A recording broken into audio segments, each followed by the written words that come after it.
aid workers. Lucy Fielder of Reuters has this report. A boat carrying more than 1,000 survivors of a deadly attack by Islamic State-linked insurgents in northern Mozambique arrived in the port of Pemba on Thursday. Many of them distraught, as were the crowds of relatives waiting for their loved ones. Aid workers waited to give survivors food, and police and soldiers kept order. The government says dozens were killed in the highly organised attack on the gas town of Palma, which began last Wednesday. But the exact number of casualties isn't known. Mariamo Tagir was among many who fled and walked for days through the forest.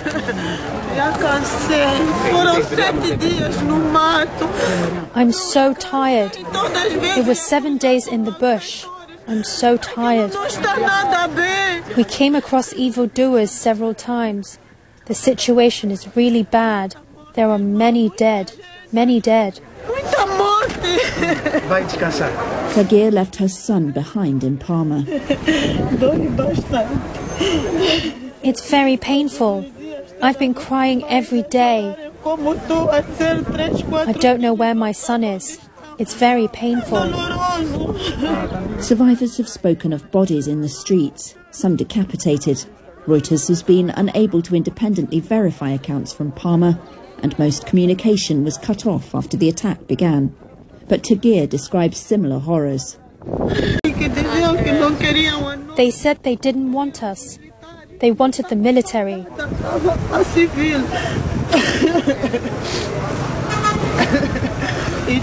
The military who were not in their uniforms were saved.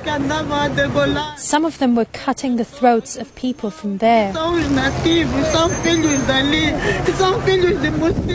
Aid groups believe the attack displaced tens of thousands of people, many of whom fled into dense forest or attempted to escape by sea. Hundreds, including many foreign workers, have been evacuated by air. The fighting continued as recently as Tuesday, security sources said. Islamist insurgents have been increasingly active in the surrounding province of Cabo Delgado since 2017, although it is unclear what specifically they are fighting for. The district around Palma is home to natural gas projects worth $60 billion. A diplomatic source said there were roughly 1,200 displaced people on board the boat, including 300 children and 400 women. An official at the International Committee of the Red Cross said the government was screening those arriving at Pemba to prevent infiltration by armed groups. That report by Lucy Fielder of Reuters. France faced mounting calls from rights groups on Thursday to open an investigation into an airstrike by its forces in Mali that a United Nations probe said killed 19 civilians at a wedding party. UN investigators published a report on Tuesday about the January 3rd strike, concluding that it killed 19 civilians and 3 armed men near the central Mali village of Bounty. France, which has more than 5,000 troops in Mali and neighboring West African countries to battle militants linked to Al-Qaeda and Islamic State, rejected the conclusions, saying it hit Islamist militants only. Domestic and international advocacy groups, including the Malian Association for Human Rights, Amnesty International and Oxfam France, demanded that France and Mali conduct their own independent investigations. French Defense Minister Florence Parly, who arrived in Mali late on Wednesday to visit French and other European troops, did not commit to an investigation when asked by reporters. The coronavirus pandemic has increased hunger and food insecurity in Zimbabwe, which was already struggling with a poor economy before the pandemic began, according to a government report released last week. The World Food Programme says the problem is especially acute for unemployed urban dwellers. Columbus Mavunga reports from Harare. The government report called Zimbabwe Vulnerability Assessment says about 2.4 million locals in the country's urban areas are struggling to meet their basic food needs because of lockdowns to contain the spread of COVID-19. Murambiwa Simon Mushongorokwa used to get casual factory jobs before the pandemic hit Zimbabwe. I used to get about $30 a week. It was not enough for my needs. But when the lockdown came, it got worse until I started growing mushroom. He uses forage from his backyard corn and sorghum field to grow the mushrooms. He says he now gets about $5 a week from selling it and uses some for consumption with his wife and 5 dependents. Simon Julius Kufakwevanu, an official from a local NGO, has been teaching people in this poor suburb to grow mushrooms. Before the introduction of mushroom growing farming in this area, it was very tough for people in this community to survive because of the lockdown and so forth. But now, when Fisherfolk brought in the mushroom growing, it's changing because you can now buy something. You are now able to go to the shops and buy mini meal, buy sugar and so forth. The World Food Programme says it is looking for more ideas and resources to help 550,000 people like Mushongorokwa in urban areas get basic food for survival. COVID-19 has not only wiped lives, it has wiped livelihoods as well. The number of people who are unable to put food on their table in Zimbabwe's urban areas has increased from 30% during the same period in 2019 to 42% right now. Zimbabwe government says it is giving about $12 a month to families affected by lockdowns. That's nowhere near the $500 an average family of 5 to 7 people needs to survive each month. People like Mushongorokwa hope that with the lockdowns recently eased, jobs and livelihoods will come back. In the meantime, the WFP is seeking $32 million to feed food insecure urbanites. Columbus Mavungam for WEWE News, Harare. A Nigerian startup has created a Wi-Fi-enabled cooling box that can keep blood, medicine and vaccines at the correct temperature while being transported in the tropical heat. Angela Ukumadu reports. Distributing vaccines across Nigeria's hot and dry terrain is no easy feat. The country's limited facilities mean that medical samples need to be collected and transported, often through poorly maintained roads, to laboratories sometimes miles away. So last year, the government hired logistics startup Grid to help transport temperature-sensitive items. The company now uses cold chain monitoring boxes to move blood and plasma samples and vaccine vials. The cold boxes run on solar-powered batteries that can keep the units working for up to 24 hours. And they are the brainchild of Nigerian engineer turned entrepreneur Oganetega Ayotim. If you look at the African terrain, you know that some of the major challenges are one, communication, but secondly, which is more importantly, the lack of access to grid, which is access to power. And so for that, when you look back, you would see that there were challenges around accessing ice packs or ice gels that are required as a precondition when transporting things like vaccines or samples from the last mile to the city. With this now, which you know, this is like a solar-powered, battery-powered device that doesn't require all those. So without the infrastructure, this works. The company launched its Wi-Fi linked cooler boxes in 2019, meaning customers can track products and their temperatures in real time using a mobile application. The company charges at least $2.5 for delivery services, depending on the weight and distance packages are going. They plan to expand to other African countries, supporting health sectors and beyond. That was Angela Okumadu of Reuters reporting. India's temporary hold on major exports of AstraZeneca's COVID-19 shot will undermine Africa's vaccination plans and could have a catastrophic impact if extended, according to the head of the continent's disease control body. India decided to delay big exports of the shots made in its territory by the Serum Institute of India to make sure it could meet local demand, two sources told Reuters last week. The director of the Africa Centers for Disease Control and Prevention, John Kengasong, told a news conference in Addis Ababa that the hold, quote, will definitely impact our ability to continuously vaccinate people. He said the African Union had planned to vaccinate 30 to 35% of the continent's population by the end of the year, adding that delays could cause the target to be missed. Hundreds of thousands of seafarers are stranded across the world because of the coronavirus pandemic. Advocates for the seafarers say it is a humanitarian crisis that threatens supply chains. Henry Ridgwell reports from London. Ritesh Mehra signed up for a 4-month contract as captain of a liquid gas tanker in July last year. More than 8 months later, he and his crew are still stuck on the ship, unable to leave because of the coronavirus pandemic. So the thought of not being able to go back home in time and the thought of being chained to this particular place and in a way you can also say jailed is getting onto crew now. They are thinking more about it than the actual job at hand. There are an estimated 1.6 million seafarers worldwide. In normal times, they work 4 to 6 month contracts before crews are rotated. But global travel restrictions made those rotations increasingly difficult, according to Guy Platten of the International Chamber of Shipping. By the autumn, we had well over 400,000 who were far beyond their original contract tour lengths, and some of them have been on board for well over a year, up to 18 months. Platten estimates that some 100,000 seafarers are still stranded. But what we're really feared of now is that just as we were starting to make progress with the new variants, it's starting to get worse again. And of course, with the idea of some sort of vaccine passport being introduced by countries as they come out of COVID, it's just going to go back to square one again.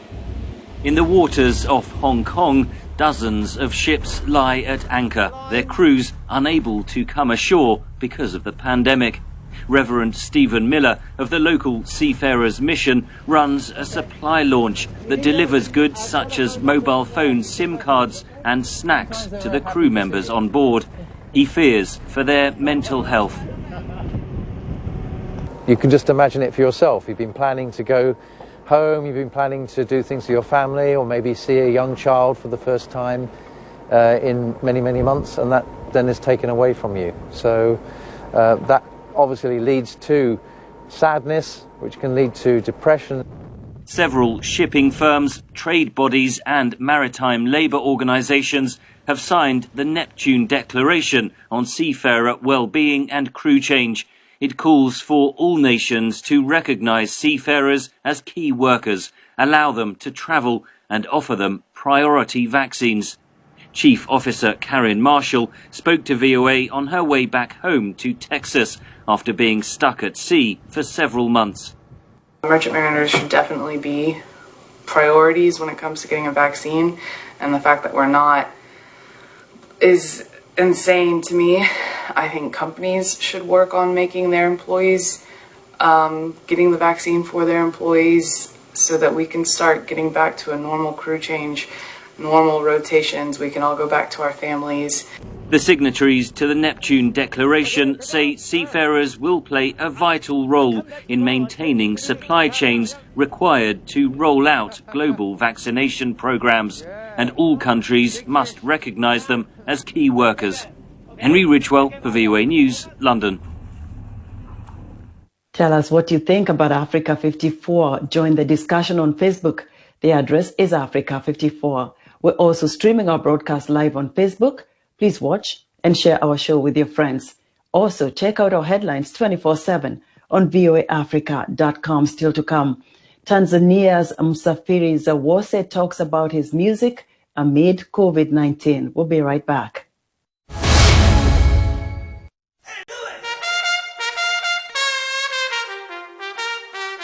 Hakuna wasiwasi tena. Ni Lina Feeds inakupa kilicho bora kwa mifugo yako. Chakula safi kinachozingatia kanuni za afya kutoka kwa watengenezaji wakubwa nchini Tanzania. Hapa tuna Broilers Feeds kwa ajili ya kuku wa nyama. Pia tuna Layers Feeds maalum kwa ajili ya kuku wa mayai. Pamoja na Pig Feeds, chakula safi cha nguruwe. Lina Feeds tunakupa elimu ya namna ya kulisha mifugo yako kwa kufuata utaratibu mzuri wa afya ili kupata matokeo mazuri yatakayokupa faraja sokoni. Make their case on day 4 in the trial of Derek Chauvin, the former police officer charged in the death of George Floyd.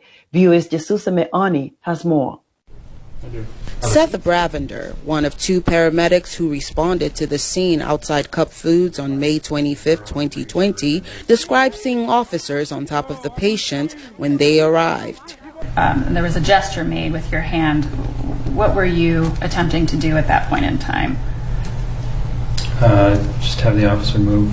That patient, he testified, was 46-year-old George Floyd, who was still pinned under former Minneapolis police officer Derek Chauvin's knee.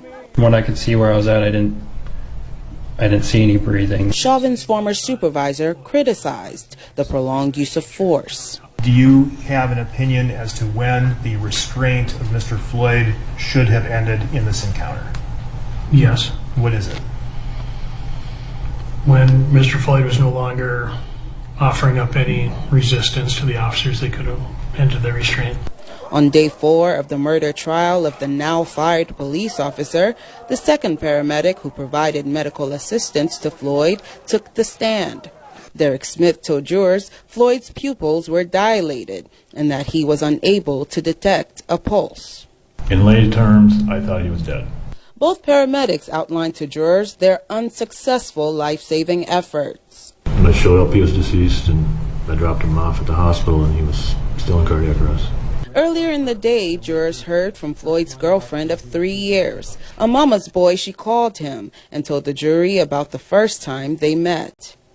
I was so tired. We had been through so much, my sons and I. And the kind person just to come up to me and say, "Can I pray with you?" When I felt alone in this lobby,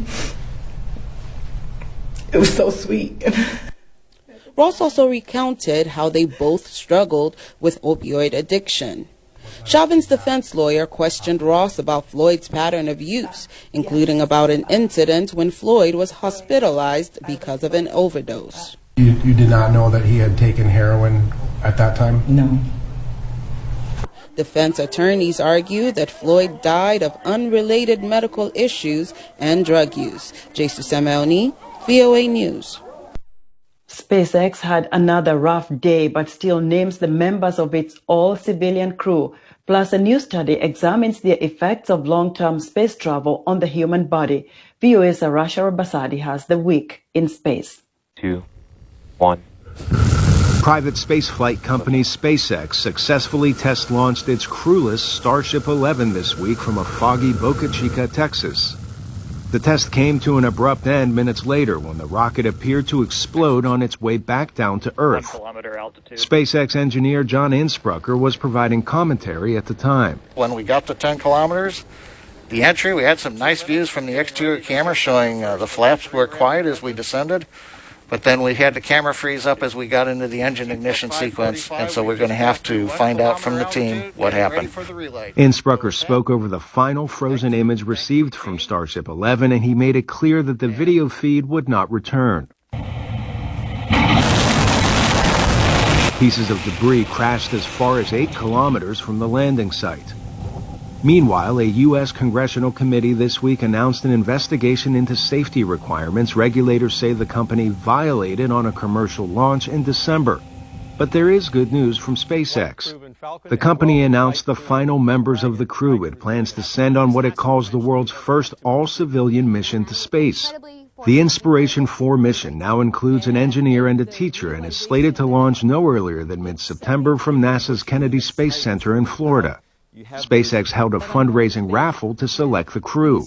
And there, the 2 one-year crew members, Scott Kelly and Mikhail Kornienko. In other news, the journal Circulation published a report that says in space, your heart gets smaller. Astronaut Scott Kelly spent nearly a year on board the International Space Station from 2015 to 2016. In that time, his heart shrank by more than a quarter without the constant pull of gravity to make it work harder. The study compared Kelly's heart to that of famous distance swimmer Ben Lacombe and the parallels between weightlessness in space and swimming. Finally, this week, a comet-like light show across the Pacific Northwest of the United States. It's actually debris from a SpaceX Falcon 9 rocket that this week delivered a batch of the company's Starlink satellites before burning up upon re-entering Earth's atmosphere. Arash Arabasadi, VOA News. A Kenyan music producer is taking his work to remote villages to record up and upcoming artists on location to offer something new and different for Kenya's competitive music industry. Juma Majanga caught up with producer Presta George in Awendo, Kenya, and filed this report. Alex, can we record? Kenyan music producer Presta George imagined how difficult it must be for village artists to get their songs on the radio, let alone become famous. And that's where George found his calling. I thought it wise to bring these studios to the local people so that at least they can compete or they can sell their products. George takes everything he needs to record complete albums on location in remote areas in just a few days. From soloists to church choirs, this traveling producer's goal is to find music that otherwise wouldn't get distributed. This opportunity where we can get a studio where we are, it will make us to air out the good talents that we have, which could not be heard at all. Making his clan's dream a reality can come at a cost for George, as many village artists cannot afford to pay for production. But George says it is worth the risk to discover up-and-coming talent that would otherwise get missed by Nairobi's big production houses. If you want to be successful in the music business, you have to move to Nairobi, unfortunately. So the idea of moving studio, that's a very brilliant idea. You take the studio to the people so that they can get that quality. We should do more of that so that we can empower the local artists so that they can get access to the quality audios. Kenya's music industry insiders say success comes down to technology and the popularity of artists. George says he is confident his traveling studio can get ahead of competition. Juma Majanga for VOA News, Awendo, Kenya.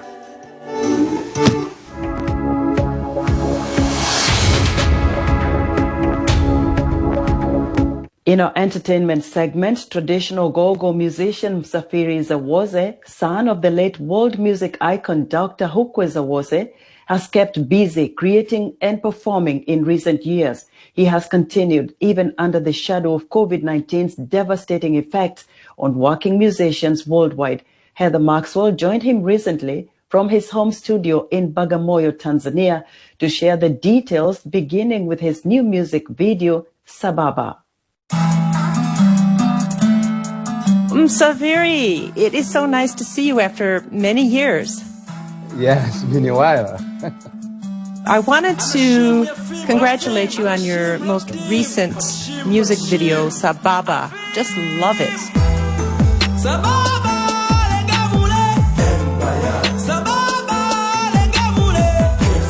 How would you describe this style of music? We call it Zaga music, like traditional trap. We call it Zaga here. What about the story of the song? There's a man and a woman. What's going on there? The whole entire song is supposed about telling about love, peace. It's all about that. It's like enjoying the life. So it's Sababa, Rigamure, good and good. So that's why we're showing the woman.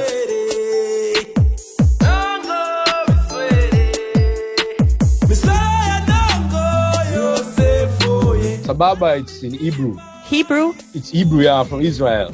Oh, wow. Why did you choose that? I got inspiration from my students from Israel.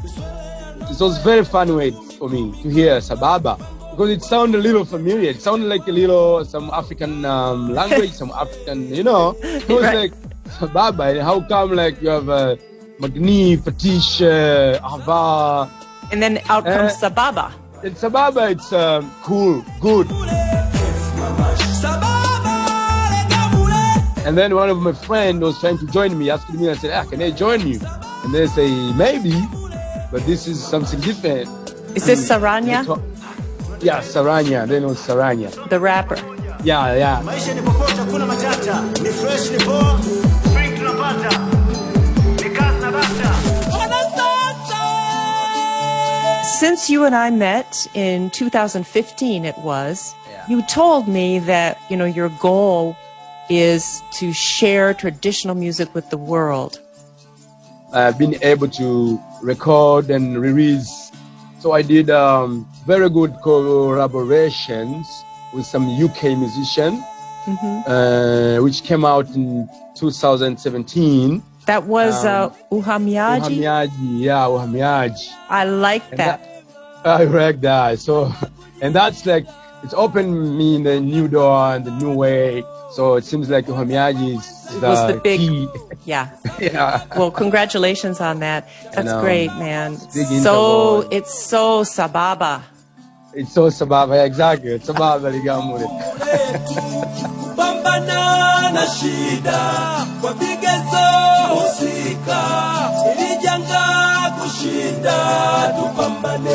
Did you perform at the Sauti za Busara festival? Yes, I did it. How was that? It was unbelievable. People, they forgot, about the pandemic, and they had no mask, they had nothing.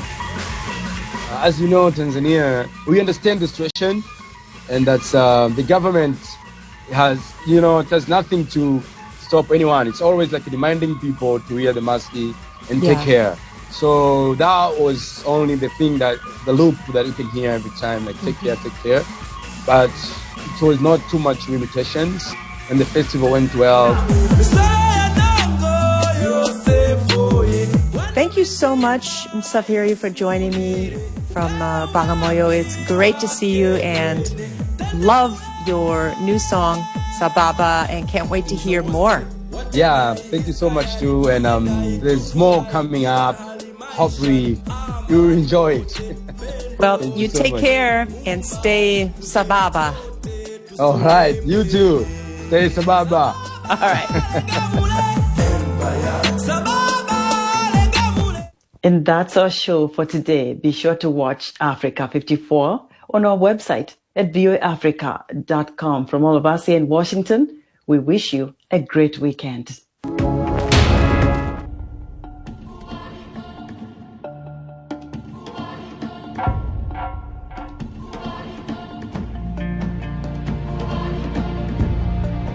Kwa jina naitwa Geoffrey Mbilinyi, ni CEO wa GNM Cargo, ambao ni wasafirishaji wa mizigo kutoka China kuja Afrika Mashariki.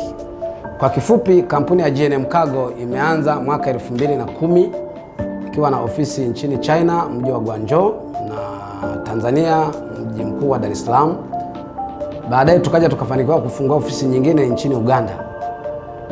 Kwa kipindi hicho tulianza na wafanyakazi nchini China, tulikuwa na wafanyakazi 5, na Dar es Salaam tulikuwa na wafanyakazi 1. Tukaja Uganda tulikuwa na wafanyakazi kama 5. Lakini kufikia sasa hivi GNM Cargo tuna wafanyakazi zaidi ya 200. Kwa hiyo tumeweza kuhudumia wateja wengi sana kwa wakati